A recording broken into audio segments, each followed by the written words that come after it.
nessa noite nós te agradecemos, porque tu estás conosco vivo, Senhor. Por intermédio da tua palavra, continua conosco. Aqueles que estão enfermos nesta hora, Senhor, declaro a cura, a libertação, Senhor. Por intermédio da tua palavra, tu que vives e reina para sempre, Senhor. Fala conosco ainda esta noite. A tua igreja está sedenta de ouvir a tua voz. Tu que vives e reina para sempre. Nossa noite, Senhor, fala e continua conosco. Amém. Amém, meus irmãos. Ainda de pé, peço que por gentileza você abra a sua Bíblia no livro de Filipenses. Filipenses, capítulo de número 2. Carta de Paulo aos Filipenses, capítulo 2. Nós vamos ler dos versículos 5 até o versículo de número 11.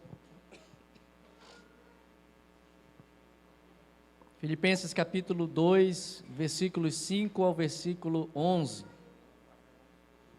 Quem está com a Bíblia do Jubileu, como é a minha aqui, a página de número 1158, 1158. Filipenses capítulo 2, versículo 5, vamos ler até o verso de número 11. Diz assim a palavra do Senhor: de sorte que haja em vós o mesmo sentimento que houve também em Cristo Jesus, que sendo em forma de Deus, não teve por usurpação ser igual a Deus, mas aniquilou-se a si mesmo, tomando a forma de servo, fazendo-se semelhante aos homens, e achado na forma de homens, humilhou-se a si mesmo, sendo obediente até a morte, morte de cruz. Pelo que também Deus o exaltou soberanamente, e lhe deu um nome que é sobre todo o nome, para que ao nome de Jesus se dobre todo o joelho dos que estão nos céus e na terra e debaixo da terra, e toda língua confesse que Jesus Cristo é o Senhor, para a glória de Deus Pai. Amém? Os irmãos podem assentar-se. Esta carta de Paulo aos Filipenses, nesta passagem aqui, Paulo está resumidamente trazendo toda a obra de Cristo, trazendo também a identidade de Cristo. Ele não apenas descreve o que Jesus veio fazer. Jesus veio para ser morto e receber uma morte de cruz, receber a morte da maldição da cruz. Mas neste texto, Paulo está também revelando não apenas a missão de Cristo, mas ele está revelando também quem é esse Cristo, quem é este Jesus que se manifestou em carne e que habitou entre nós. Nós vamos ver nesses poucos versículos a identidade de Cristo e vamos ver também a missão do Senhor Jesus e qual era a finalidade. 3 objetivos. E qual a finalidade da missão de Cristo e da sua manifestação. Capítulo 2, no versículo de número 6, ele está dizendo que Jesus, antes de tudo existir, ele estava em forma de Deus, ele estava com Deus. Paulo está escrevendo aqui que ele tinha a mesma essência de Deus, a forma que Jesus tinha na eternidade, antes de tudo vir a existir. A Bíblia nos diz que Jesus, antes da fundação do mundo, já tinha sido escolhido por Deus, já tinha sido preparado por Deus, para vir e fazer a missão de redenção da humanidade. E neste texto, no versículo de número 6, Paulo está dizendo justamente isso, que Jesus estava em uma condição anterior, antes do universo ser criado, antes da terra ser criada, antes de Deus dizer, haja luz. Jesus já existia e já existia, conforme o versículo 6, em forma de Deus. Jesus, portanto, era Deus, como disse o apóstolo João, em um dos textos que lemos hoje, ao decorrer da mensagem, ao decorrer do nosso culto. O verbo estava com Deus, o verbo era Deus. Este verbo, na linguagem de João, é a palavra de Deus, por meio da qual tudo veio a existir. No livro do Gênesis, no capítulo 1, nós vamos ver Deus criando todas as coisas, e Jesus ali já está presente. Quando Deus diz, haja luz, haja separação entre as águas, e a porção seca, haja que a terra produza seres viventes, que as águas produzam seres viventes, façamos um homem à nossa imagem e semelhança. E tudo que Deus falava, haja luz, haja seres viventes, haja criação, haja separação de dia e a noite, nesta palavra, neste haja alguma coisa, Jesus estava ali, já criando por meio da palavra de Deus, sendo instrumento da criação. Mas na linguagem de Paulo, capítulo 2, verso 6, aqui de Filipenses, ele nos diz que Jesus tinha a forma de Deus. Ele estava nesta eternidade, na forma, na essência de Deus. E a palavra que Paulo se preocupa em utilizar, a palavra grega que ele utiliza aqui, é a palavra morfe, que significa a forma em essência de algo que jamais muda. O que Paulo está dizendo é que Jesus, como tendo a sua identidade, ele não apenas foi um homem, mas ele também é Deus. Não era Deus, ele é Deus. Paulo está dizendo que antes de tudo existir, Jesus já é Deus com o Pai. Tinha a essência de Deus. Jesus estava na forma inalterada daquela natureza essencial divina. Jesus é Deus. Paulo está declarando aqui que Jesus estava com Deus e ele era Deus por essência. Ele é Deus juntamente com o Pai. Jesus, ao mesmo tempo, no versículo de número 6, que ele tinha esta divindade, ele é a divindade, ele é Deus, ele tem a essência de Deus, ele é o Deus imutável, ele é o Deus por meio de quem o Pai criou todas as coisas. Ao mesmo tempo, o versículo 6 nos diz que esta identidade da divindade de Cristo, Jesus sendo Deus, não subiu ao seu coração o fato de ele ser Deus, não usurpou o seu coração, ele não teve por usurpação o fato de ser Deus, o fato de ser igual a Deus. Ele não se apegou ao privilégio da sua divindade, ele abriu mão da realeza, ele não subiu ao seu coração este privilégio de ser Deus. Ele não buscou seus próprios interesses, ele abriu mão. E é o que Paulo nos escreve no versículo de número 7.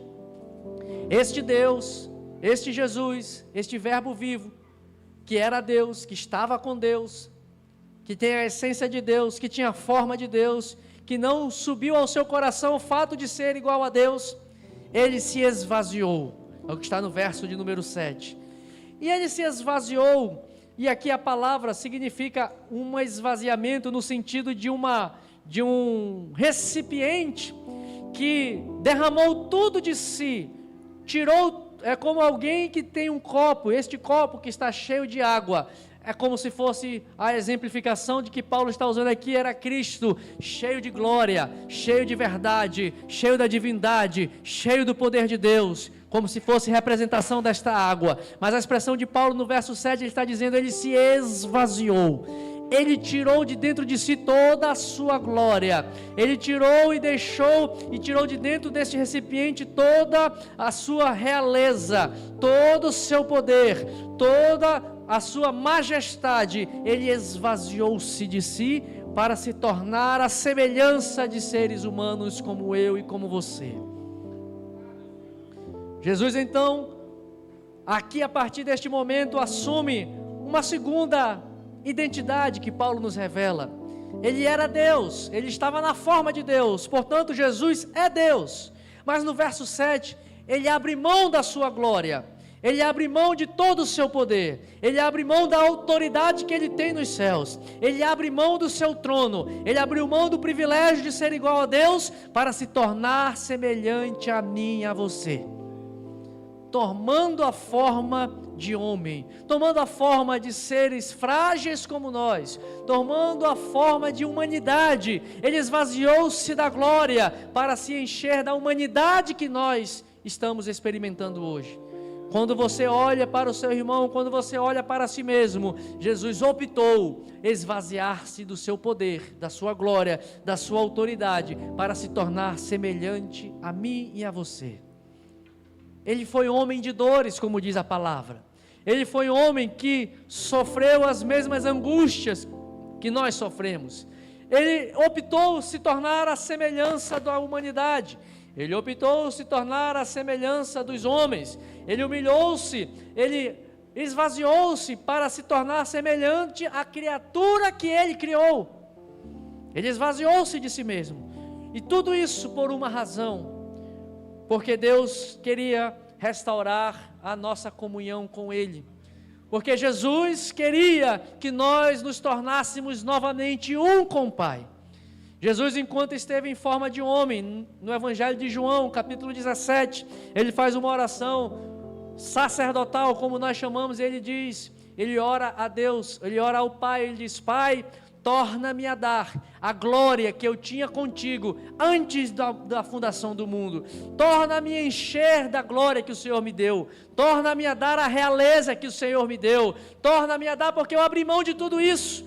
Mas eu abri mão de tudo isso, Pai. Ele continua na sua oração, no capítulo 17 do Evangelho de João, para que eu pudesse manifestar aos homens a tua glória, para que eu pudesse fazer o teu nome conhecido entre os homens, para que eu pudesse revelar ao Pai a humanidade que estava perdida. É por isso que Jesus optou tornar-se a semelhança dos homens, porque Ele queria nos restaurar, Ele queria nos reconectar com o Pai, Ele queria nos religar. E na oração, no capítulo 17, Ele volta a dizer: Pai, agora faz com que eles sejam um conosco, que eles sejam um, assim como eu e tu, Pai, somos um. Jesus tornou a forma de homem, assumiu, esvaziou-se da sua glória, do seu poder, da sua majestade, renunciou todas essas coisas para nos restaurar a comunhão com Deus. E também porque Ele disse que nos amava, porque Ele nos amou, porque Ele se importou conosco, Ele se humilhou, permitindo sofrer a morte vergonhosa da cruz, a morte dos malditos, porque aqueles que morriam na cruz eram malditos, apenas aqueles que eram os piores transgressores eram aqueles que iam ser levantados na cruz do Calvário. E no versículo 7 ele diz que Ele se humilhou, tomando a forma de homem. E no verso 8, nesta condição humana, portanto Jesus aqui assume a identidade de homem, de ser humano como nós. Jesus é 100% Deus, mas Ele é 100% homem como eu e você. Como diz a palavra, Ele foi posto à prova em toda a sua vida. Enquanto Ele esteve na condição de homem, de ser humano, Ele enfrentou frio, Ele enfrentou traição, Ele enfrentou abandono, Ele enfrentou desespero, Ele enfrentou angústias se apoderaram da alma de Jesus. No Getsêmani, lá no último momento, Ele está clamando a Deus: Pai, se for possível, passa de mim esse cálice. E ali Jesus o seu suor se transformou em sangue, porque Ele estava angustiado, aflito, amargurado, sabendo a dor, a angústia, a aflição pela qual Ele precisaria passar, mas por essa angústia Ele passou, para que você pudesse também saber que nós hoje temos um sumo sacerdote junto ao Pai, Jesus Cristo, que se compadece das nossas angústias, se compadece das nossas dores, porque Ele se tornou a imagem de ser humano. Se você já foi traído, Ele também já foi traído. Se você já foi enganado, Ele também foi enganado. Pelo que temos agora hoje um sumo sacerdote que sabe as nossas angústias. Foi isso que o escritor aos Hebreus nos disse. Nós temos hoje um sacerdote que sabe o que é dor, que sabe o que é angústia, que sabe o que é sofrimento, que sabe todas essas coisas, porque Ele obedeceu a Deus em todas as coisas, para que em semelhança de ser humano, a imagem de homem, a imagem da criatura que Ele ajudou a criar, Ele pudesse se compadecer. Quando Ele aparece para os seus discípulos, ressuscitado, depois de 3 dias, Ele entra no cenáculo, os discípulos estão reunidos, Tomé está duvidoso: eu só acredito se eu vir a Cristo aqui na minha frente ressuscitado. Todos já tinham visto, as mulheres já tinham visto Jesus ressuscitado, já tinham visto a tumba vazia, Pedro já tinha ouvido, os discípulos já tinham experimentado, os discípulos no caminho de Emaús caminharam com ele e conheceram ele no partir do pão, mas Tomé desconfiou, não creu, e Jesus apareceu para ele: Tomé, toca aqui nas minhas mãos, toca nas feridas que estão aqui nas minhas mãos. Tomé, olha para o meu lado, ferido, furado pela lança que traspassou o meu corpo. Toca aqui, Tomé. Tomé tocou, porque Jesus ressuscitou como um homem também. Ressuscitou como um Deus, mas ressuscitou também como um homem. Como Paulo escreve, porque ele é a primícia daqueles que dormem. Ele é o primogênito de muitos irmãos que vão morrer, mas que também aqueles que nele crerem também ressuscitarão. Tomé toca nas suas mãos feridas, furadas. E me lembro daquele hino antigo da Eula Paula.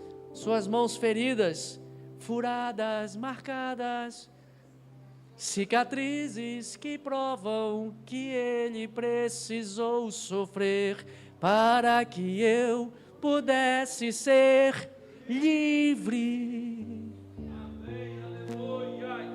Ele mostra para Tomé, porque ele morreu como um homem, porque a semelhança de ser humano, essa é a sua identidade também.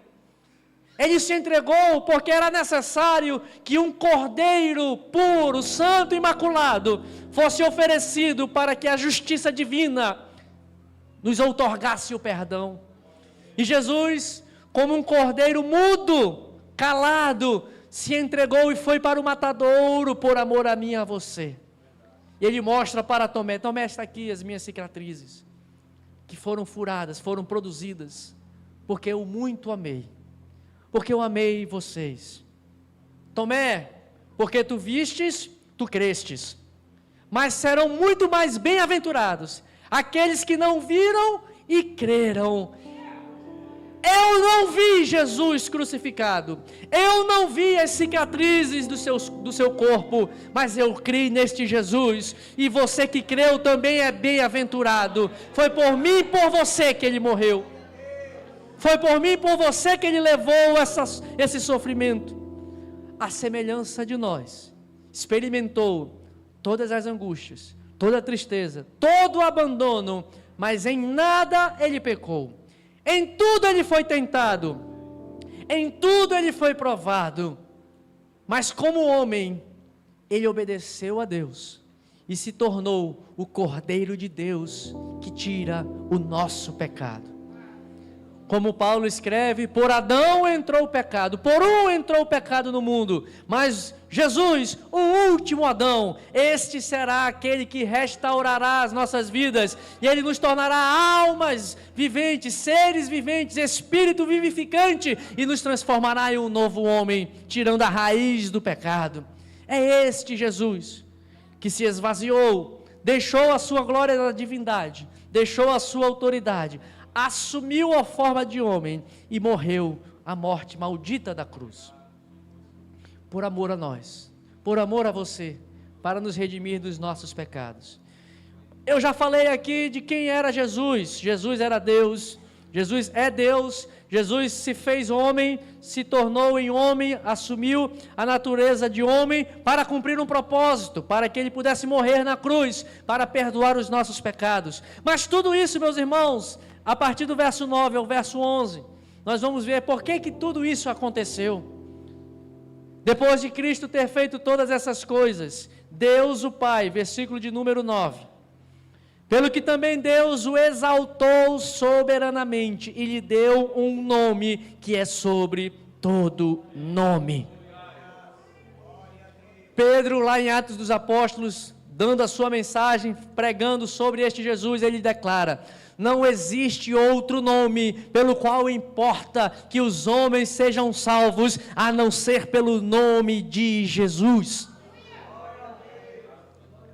E é isso que Deus começa a fazer. Ele se esvaziou, ele abandonou a sua realeza, a sua glória, o seu poder, ele se humilhou, ele levou a morte maldita da cruz, ele desceu às profundezas da morte, das trevas, ele levou o cativo o cativeiro, mas por conta da sua obediência, do seu amor, da sua graça, do seu favor para conosco, Deus o Pai o exaltou, e o nome de Jesus é o nome que está sobre todo nome. Deus o exaltou sobremaneira, porque Jesus não vai ficar na sepultura, porque Jesus não vai ficar entregue à morte. Ele se levantou, Deus o Pai o levantou da morte. Deus deu a Jesus toda a autoridade nos céus e na terra. Isso é exaltar, porque ele primeiro se humilhou. Agora o Pai, depois de cumprida toda a sua missão, todo o propósito, o Pai pega Jesus e exalta, e dá a Ele toda a autoridade nos céus e na terra, dá a Jesus a autoridade para julgar, dá ao Senhor Jesus a autoridade para ser Senhor e Deus de vivos e de mortos. Deus o exaltou sobremaneira e o colocou assentado acima dos principados das potestades. Deus restituiu toda a glória que Jesus tinha antes de tudo, antes de esvaziar-se. Deus deu a Jesus o nome sobre todo nome. Não há outro nome pelo qual nós podemos ser salvos. Jesus o pegou e o transformou o Cordeiro de Deus, que tira o pecado do mundo. Deus o exaltou agora, ele é o Rei dos Reis, Senhor dos Senhores, está governando o universo, a criação. Nada acontece sem que Jesus esteja sabendo e fazendo. O Senhor agora está exaltado à destra do Pai, assentado à destra de Deus, porque diante dele, Paulo continua dizendo aqui, Deus o exaltou soberanamente, de uma maneira tal, que diante de Jesus, todo joelho se dobrará, todos se renderão ante ao nome de Jesus. Anjos, demônios, os seres humanos, os grandes, os maiores, os pequenos, os menores, todos proclamarão e reconhecerão que Jesus Cristo é o Senhor sobre os céus, a terra e debaixo da terra. Jesus Cristo é o Senhor. Toda língua confessará, toda língua declarará que este Jesus que morreu humilhantemente, mas todos declararão, Ele é o Senhor. A declaração e a visão do apóstolo João nos revela isso. Um dia Ele virá, como nós cantamos aqui, Maranata, ora vem Senhor Jesus. Ele virá, e Ele não virá mais esvaziado de glória, Ele não virá mais deixado sem autoridade e sem poder. Ao contrário, a visão de João no seu Apocalipse, ele diz, o cavaleiro assentado sobre um cavalo branco, ele virá com as suas miríades de anjos, ele virá, ele terá um cedro em suas mãos que governará e regerá as nações, e ele virá vestido de um manto branco, de vestes brancas, ele virá com um manto vermelho, ele declarará, estará escrito na sua perna, ele é o Rei dos Reis, ele é o Senhor dos Senhores, e ele esmagará aos adversários de Deus, porque ele não mais voltará esvaziado de glória, não mais voltará esvaziado de poder e majestade, ele virá cheio de glória, cheio de poder, cheio de majestade, para resgatar aqueles que o aceitaram e que o receberam. E tudo isso ele faz, Paulo diz aqui, para um propósito, versículo de número 11, para a glória de Deus Pai. Meus irmãos, resumidamente nesses versículos, Paulo nos mostra quem Jesus é, o que Ele fez, por que Ele fez, qual o resultado e a consequência disto que Ele fez, e o que nos espera, irmãos. Aqueles que o receberem como Senhor e Salvador de suas vidas, aqueles que hoje olharem para a cruz de Cristo, aqueles que hoje olharem para o sacrifício do Cordeiro, hoje Ele está como um Cordeiro que perdoa os nossos pecados. Um dia Ele virá cheio de poder, de realeza e de glória, mas hoje Ele está como um Cordeiro de Deus para perdoar os nossos pecados. O apóstolo João declara na sua primeira epístola, ele diz, filhinhos, eu vos escrevo para que vocês não pequem, Mas se vocês vierem porventura a pecar, saibam que vocês têm junto ao Pai um advogado fiel. O seu nome é Jesus Cristo de Nazaré. Ele é o justo, poderoso. E se nós confessarmos a Ele os nossos pecados, Ele é fiel e justo para nos perdoar de todos os nossos pecados. Hoje Ele está aqui como este Cordeiro que tira os nossos pecados. Hoje Ele está aqui como este Cordeiro que nos redime da morte, que nos transporta do império das trevas e nos leva para o reino da sua maravilhosa luz. Este Jesus que veio dos céus para a terra, e estando na terra subiu a cruz, estando na cruz desceu a morte, mas da morte ressuscitou para a vida. Você pode dar uma glória a Jesus? Aplauda ao Senhor, irmãos. Ele veio dos céus para a terra, estando na terra subiu a morte, subiu a cruz, subindo a cruz desceu a morte, e da morte Ele ressuscitou para a vida. É este Jesus que nós celebramos hoje. É este Jesus que, ao fazer este caminho, ao revelar essa identidade, ao fazer tudo isso, agora Ele inverte, faz o caminho, inverte o nosso caminho, inverte o nosso destino. Nós que estávamos destinados à condenação, por meio de Jesus fomos justificados. Saímos da condenação para a justificação. Saímos do pecado para a santidade. Fomos transportados do inferno para a Canaã celestial e para a glória eterna de Deus.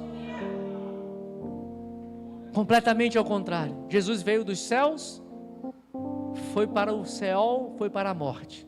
Nós estávamos na morte, mas por Jesus fomos transportados para a glória eterna dos céus.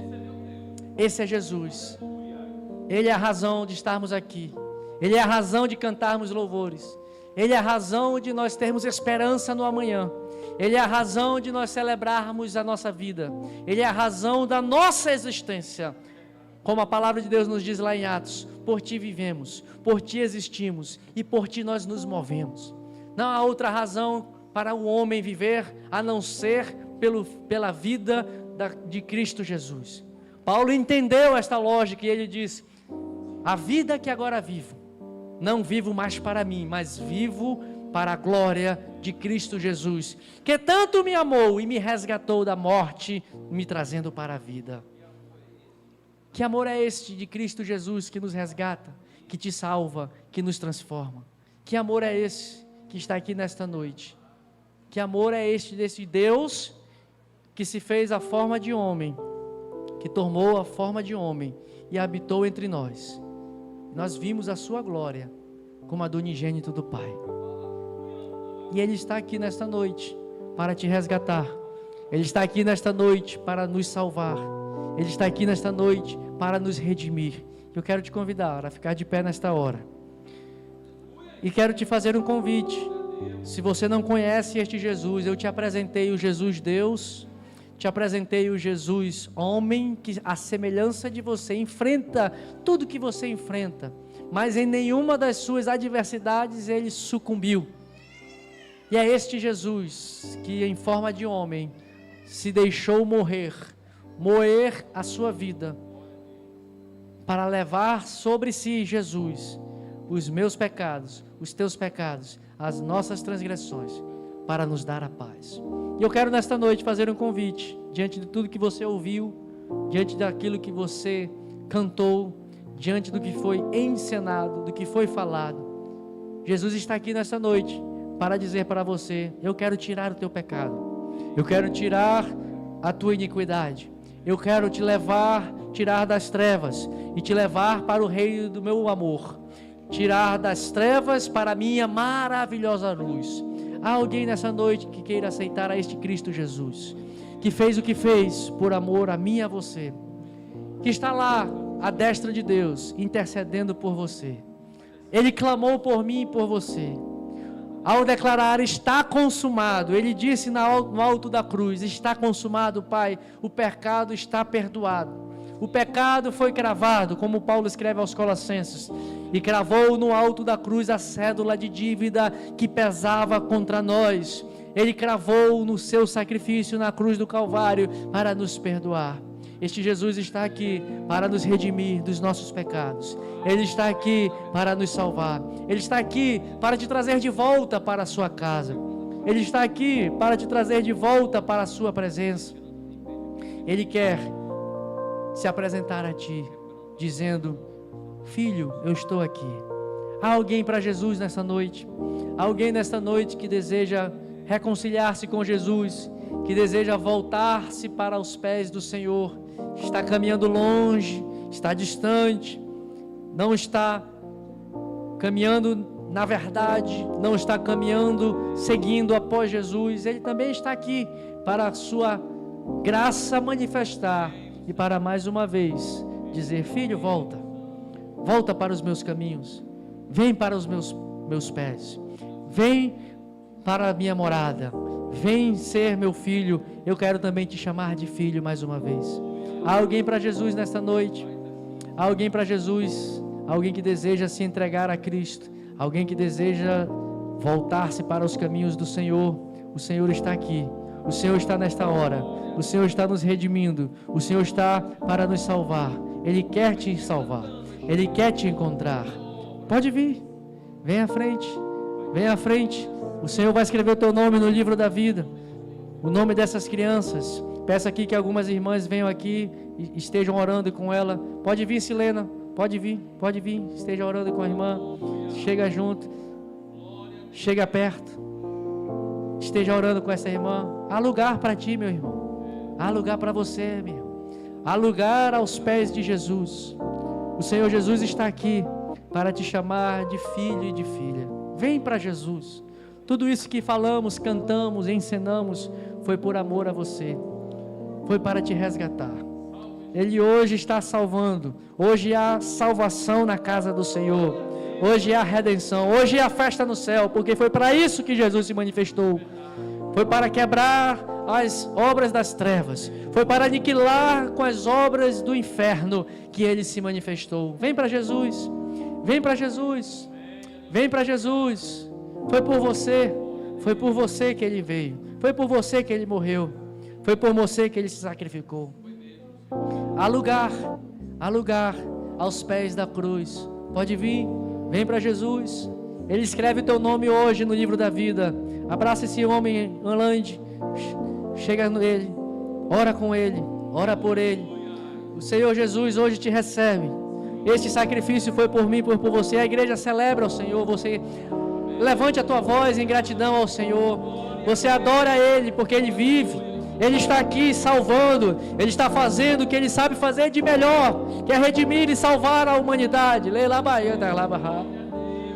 Senhor, nós te louvamos, Jesus. Nós te agradecemos, Senhor, pela tua graça. Senhor, olha para esses homens, olha para essas pessoas que aqui estão, essas mulheres, essas duas moças, Senhor, que aqui estão entregando suas vidas a Ti, reconciliando, devolvendo as suas vidas aos Teus pés.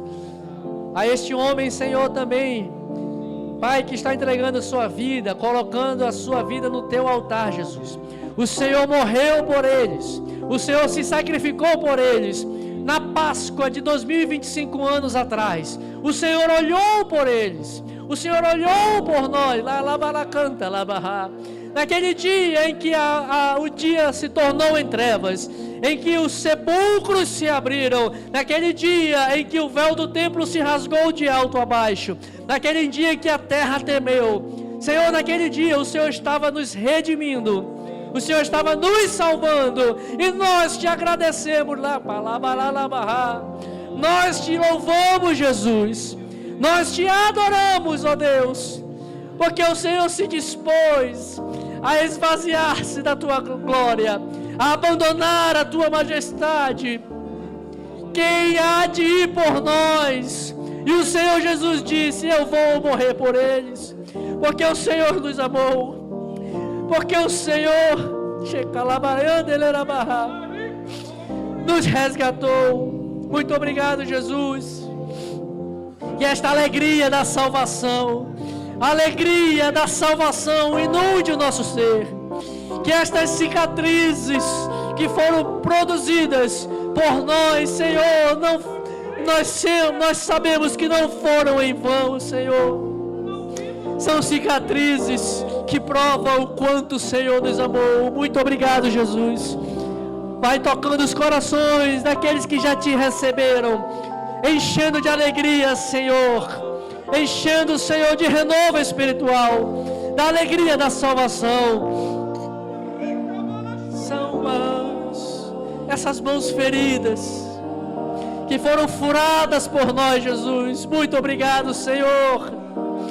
Ah, Senhor, marcadas por nós. Essas mãos, Senhor, cravadas no alto da cruz, são cicatrizes que provam o quanto o Senhor nos amou. Oh, canta lá, Baiana, ele era barra.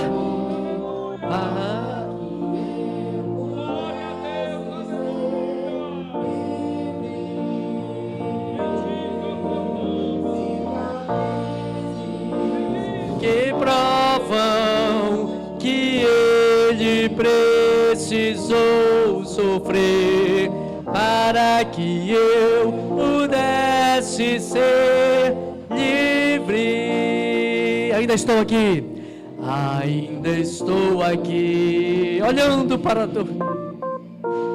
Parado. Contempla Jesus. Olho para as suas mãos e lembro. Mãos que um dia ele estendeu para curar. Mãos que um dia ele estendeu para salvar. Mãos que um dia ele estendeu para abençoar. Mãos que um dia ele estendeu para dar vida outra vez. Agora são mãos feridas, furadas, marcadas, cicatrizes que provam que ele precisou sofrer, que eu pudesse ser livre. Cicatrizes que provam que ele precisou sofrer para que eu pudesse ser livre. Livre.